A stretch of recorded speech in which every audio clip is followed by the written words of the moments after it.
Antoine et Benjamin décortiquent des morceaux au hasard. Vous connaissez le principe, hein, c'est le random.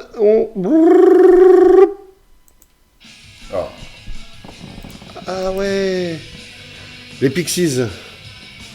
Alec I Fall sur Trompe le Monde. Dernier album de la première période, on peut dire ça comme ça. Dernier album avec Kim Deal à la basse. Oui. Et donc, t'aimes bien ce morceau? Ah, c'est incroyable.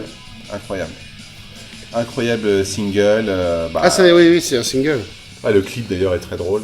Je connais pas. Je vais aller voir ça tout de suite après. Oui, il est très très drôle. En fait, il joue en se prenant dans la gueule un espèce de réacteur. Oula, ça va me plaire ça. Il joue en se prenant. Donc ils ont le visage tout déformé et tout ça. Enfin bon, ils ont des lunettes de soleil. C'est très très drôle.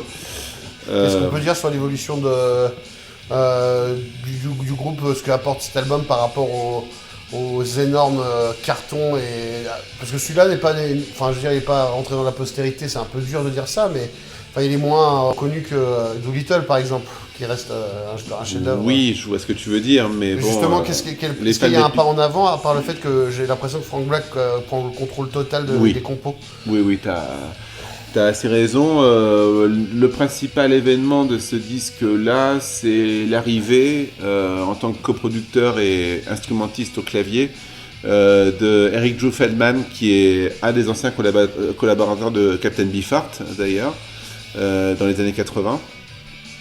Et c'est donc lui sur qui Frank Black va un peu se reposer en fait en disant aux autres là où ils ont le droit de faire. Ah ouais, d'accord. Donc on peut presque dire que c'est limite un premier album de solo de Frank Black accompagné par les Pixies. Alors, quand tu dis ça, est-ce que j'ai le droit de te poser la question qu'à la reformation dans les années 2000, du coup, c'est un peu la même logique, c'est-à-dire qu'il leur dit où faire?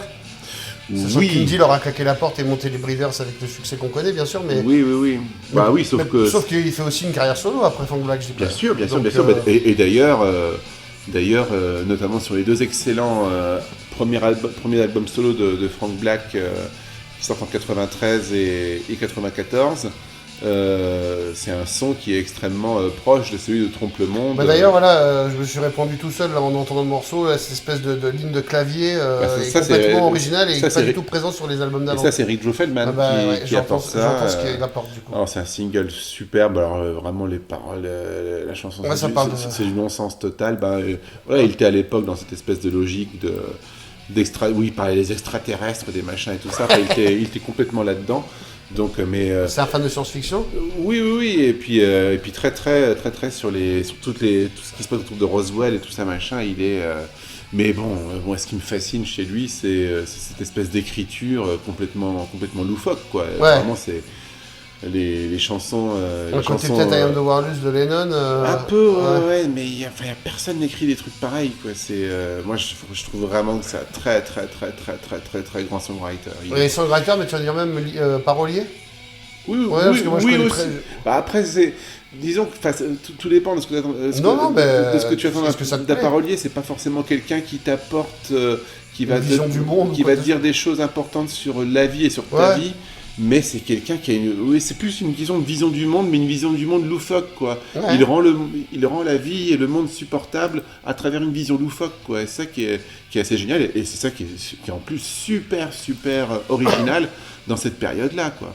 Il y avait personne qui avait ce talent, et d'ailleurs c'est pas pour rien que David Bowie était complètement fanatique de l'écriture de Frank Black, quoi, parce que quelque part il y a une vraie familiarité dans les écritures de Frank Black et de David Bowie, quoi. Ils ont un langage complètement proche. Et c'est le dernier album avant ses albums solo? Tout à fait, d'accord, oui. C'est ça, ok.